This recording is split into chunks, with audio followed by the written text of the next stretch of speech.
Investment managers લિમિટેડના group executive director ભરત શાહ જોડાઈ ગયા છે. ભરતજી, ગુડ આફ્ટરનૂન, સ્વાગત છે આપનું પણ. તમારો વ્યૂ ઓવરઓલ પોલિસી પર પણ લઈ લઈએ. અનાઉન્સમેન્ટ જે રીતે આપણને થતા દેખાયા છે, વ્યાજ દરમાં ફેરફાર નથી કરવામાં આવ્યો આરબીઆઈ તરફથી, અને ગ્લોબલ માર્કેટ સાથે કમ્પેર કરીએ તો કઈ રીતે જોઈ રહ્યા છો? કારણ કે ECB જે સાથે જ સેન્ટ્રલ બેંક ઓફ જે ચાઇના છે તે પણ એક વ્યાજદર જે છે તે કાપ કરવા માટે વિચારી રહી છે. ECBએ તો વ્યાજદર કાપ કર્યા પણ છે 5 વર્ષ બાદ. કઈ રીતે જોઈ રહ્યા છો આપણા આરબીઆઈની પોલિસી જે રીતે આવી છે એને? મારું માનવું છે કે ભારતે ઇન્ફ્લેશનને બહુ સંયમથી અને સારી રીતે કંટ્રોલમાં રાખ્યું છે. બહારની દુનિયાની પરિસ્થિતિ બધાને જાણમાં છે કે ઇવન અમેરિકા અને યુરોપ જે ડેવલપ કન્ટ્રીઓ ગણાય છે, પણ એમનું ઇન્ફ્લેશન મેનેજમેન્ટ એટલું સક્ષમ નથી થયું. ભારતનું ઇન્ફ્લેશન મેનેજમેન્ટ એની તુલનામાં ઘણું વધારે સક્ષમ રહ્યું છે.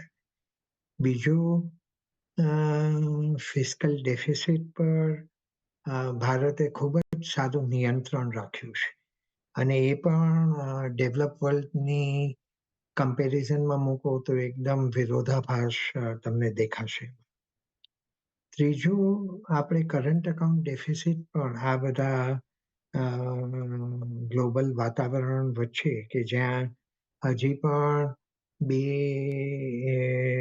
ક્ષેત્રોમાં યુદ્ધ ચાલી રહ્યું છે, સપ્લાય ચેનોમાં હજી પણ એની ઇમ્પેક્ટ છે, અને ઇન્ફ્લેશન અને ગ્રોથ ન હોવાને કારણે અમેરિકા અને યુરોપને પણ ચેલેન્જીસ છે. આ બધા વાતાવરણ વચ્ચે સ્ટીલ આપણે આપણા એક્સપોર્ટની સક્ષમતા જાળવી રાખી છે, અને ઇમ્પોર્ટને ઘટાડવાના બધા મહત્વના પગલાં આપણે લીધા છે. એટલે આ બધું જોતા મારું માનવું છે કે જે પણ અત્યારે ઇન્ટરેસ્ટ રેટ કે જે બીજી પરિસ્થિતિને આપણે મૂલવીએ છીએ, એ બધું ભારતની બહારના પરિબળો છે. ભારતની અંદર આપણે આપણી રીતે જે કરી શકીએ એ બધા જ પરિબળોમાં ઘણી સરસ રીતે કંટ્રોલને રાખ્યું છે. જી, અને કઈ રીતે ભરતજી ઇલેક્શનના પરિણામને જોઈ રહ્યા છો અને માર્કેટ જે રીતે એને રિએક્ટ કરી રહ્યું છે, તેને કઈ રીતે તમારો વ્યૂ તેના ઉપર કેવી રીતે બની રહ્યો છે? આ બધી પોલિટિકલ અને બધી ગતિવિધિ બધાની સામે છે, એટલે એમાં મારે કોઈ વિશિષ્ટ એમાં કોઈ ઇન્સાઇટ નથી. નવી સરકાર રચીને જે નીતિઓ ઘડાશે, ગઠબંધન હવે છે, એટલે નીતિઓ શું ઘડાય છે એ સૌથી મહત્વનું છે.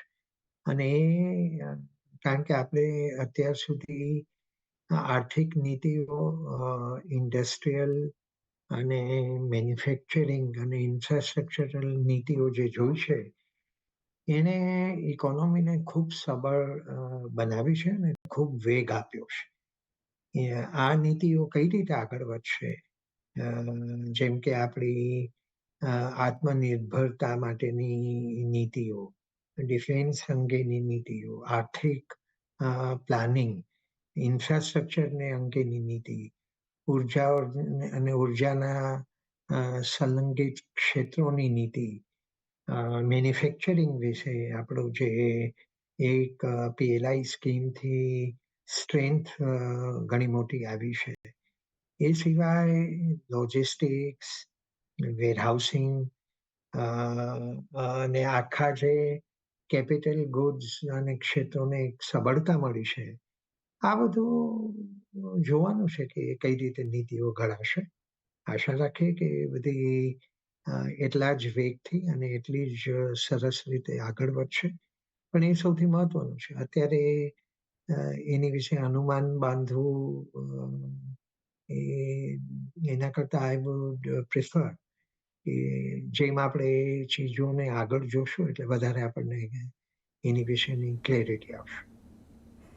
જી, પણ આપણે સેક્ટર સ્પેસિફિક વાત કરીએ તો જેમ બેન્કિંગ છે, એનબીએફસીસ છે, ઇન્સ્યોરન્સ ક્ષેત્ર છે, તેમાં તમે કઈ રીતે ઓપોર્ચ્યુનિટીઝ જોઈ રહ્યા છો આ બધી ફાઇનાન્સ કંપનીઓમાં? કારણ કે ખાસું એવું પોઝિટિવ મોમેન્ટમ જે છે તે આપણને આ ક્ષેત્રમાં આવતું દેખાયું છે. ફાઇનાન્શિયલ સેક્ટર તો ઘણી મજબૂત સ્થિતિમાં છે. તમે છેલ્લા 5 વર્ષમાં જુઓ તો સૌથી મહત્વના કયા ફેક્ટરો ઉત્પન્ન થયા છે. એક તો કોસ્ટ ઓફ કેપિટલ ઘટે છે, જે જનરલી ફાઇનાન્શિયલ ક્ષેત્રો માટે સારી નિશાની છે. સેકન્ડ,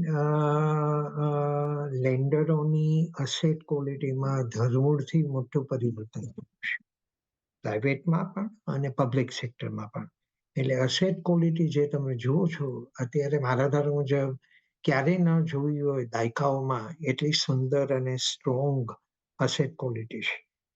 ત્રીજું, ઇકોનોમી સ્ટ્રોંગ પ્રગતિના દોર પર છે. આપણે જોયું કે લાસ્ટ ક્વાર્ટરમાં 8.2% ગ્રોથ આવી, જ્યારે વિશ્વ આખું ઘણી બધી ચેલેન્જોથી ઝઝૂમી રહ્યું છે અને એમાં એટલી મજબૂતી નથી દેખાઈ રહી વિશ્વમાં. તો આ જે આપણી લોકલ ઇકોનોમીની ગ્રોથ છે, એ ગ્રોથ લેન્ડિંગ માટે ઘણો મોટો સ્ટ્રોંગ પરિબળ પુરવાર થાય છે. ચોથું, ક્રેડિટ કલ્ચર ઘણું સુધર્યું છે. જે પહેલાનું ક્રેડિટ કલ્ચર હતું અને જેને લીધે મોટા લાંબા ગાળાના પ્રોબ્લેમો ઊભા થયા હતા દાયકાઓ સુધી, એ ક્રેડિટ કલ્ચરમાં ધરમૂળથી પરિવર્તન આવ્યું છે. એટલે ઇન્ટેગ્રિટી ઓફ બોરોઈંગ અને ઇન્ટેગ્રિટી ઓફ લેન્ડિંગ એ બેઉ જબરજસ્ત મહત્વના અને ઊંચા સ્થાને છે. ઠીક છે સર. અને ફાર્મા, હેલ્થકેર, હોસ્પિટલ સ્પેસની આપણે વાત કરીએ તો ત્યાં કઈ રીતે વ્યૂ રાખી રહ્યા છો? કારણ કે આપણે જોયું છે કોવિડ બાદ આ સેક્ટરમાં પણ અને આ ક્ષેત્રમાં પણ જે રીતે એક તેજી આપણને આવતી દેખાય છે, હવે કઈ રીતે આ ક્ષેત્રને જોઈ રહ્યા છો? ડિવાઇસીસ છે, ડાયગ્નોસ્ટિક્સ છે અને ફાર્માસ્યુટિકલ છે, જે લોકલ પરિબળો પર છે. ડિવાઇસીસમાં એક્સપોર્ટ પણ છે, જ્યાં સારી ઓપોર્ચ્યુનિટી છે અને ધીરે ધીરે એમાં આપણે સ્ટ્રેન્થ વધારી રહ્યા છે. પણ ડોમેસ્ટિક ઓપોર્ચ્યુનિટી પણ મોટી છે, કારણ કે ઘણા બધા ઉપકરણો અને સાધનો આજે પણ ઇમ્પોર્ટ થાય છે. એટલે એને જેમ જેમ આપણે ઇમ્પોર્ટ ને લોકલ સબસ્ટિટ્યુશન કરશું અને નેચરલી એની ઇન્ડસ્ટ્રીમાં ગ્રોથ છે. એટલે મારું માનવું છે કે ડાયગ્નોસ્ટિક્સ, લોકલ સાધનો અને સર્જિકલ ઇન્સ્ટ્રુમેન્ટ્સ અને લોકલ ફાર્માસ્યુટિકલ એ ઘણી મોટી મજબૂત પરિસ્થિતિમાં છે અને એનો લાંબા ગાળાનો મારા મત મુજબ સરસ રીતે બહુ મોટી ગ્રોથની કદાચ અપેક્ષા ન રાખી શકીએ, જેમ કે ફાર્માસ્યુટિકલમાં કદાચ ડબલ ડિજિટ જેવી 10-12% ગ્રોથ, આપણે ડાયગ્નોસ્ટિક્સ સેક્ટરમાં કદાચ 14-15%, 16% જેવી ગ્રોથ લાંબા ગાળાની ગણી શકીએ. અને મેડિકલ ડિવાઇસીસમાં મારા મત મુજબ 15-20% જેવી લાંબા ગાળાની ગ્રોથ દેખાઈ શકે છે. એટલે આ ત્રણેય સેક્ટરો લોકલી ઘણા મજબૂત સ્થિતિમાં છે. ઓકે. અને ભરતજી, છેલ્લો સવાલ મારો પીએસયુને લઈને રહેશે. જે રીતે આપણે જોયું છે, જે કાઉન્ટર છે PSU infra, rail, defence, energy, બધામાં એક સારી તેજી આપણને જોવા મળતી દેખાય છે અને ઓવરઓલ પીએસયુ ઇન્ડેક્સ પણ જે તેજી આપણને બતાવી રહ્યું છે, તેને જોતાં અહીંયા કઈ રીતે વ્યૂ રાખી રહ્યા છો અને અહીંયા ક્યાં ફોકસ રહેવું જોઈએ? તમે જે કીધું કે પીએસયુમાં નજદીકમાં રેલી થયેલી, એ ભૂલ ભરેલું સ્ટેટમેન્ટ છે. 2022માં પીએસયુ ઇન્ડેક્સ 90%થી વધારે વધી છે. 2023માં પીએસયુ ઇન્ડેક્સ 55% વધી છે. અને આ વર્ષે 24માં ગણીએ તો આજે મે મહિના સુધીની આપણે ગણીએ તો લગભગ 11-12% જેટલી પીએસયુ ઇન્ડેક્સ વધી છે. એટલે આજે વૃદ્ધિ આવી છે પીએસયુ શેરમાં, એ હમણાંના ટૂંકા ગાળાની ફક્ત નથી.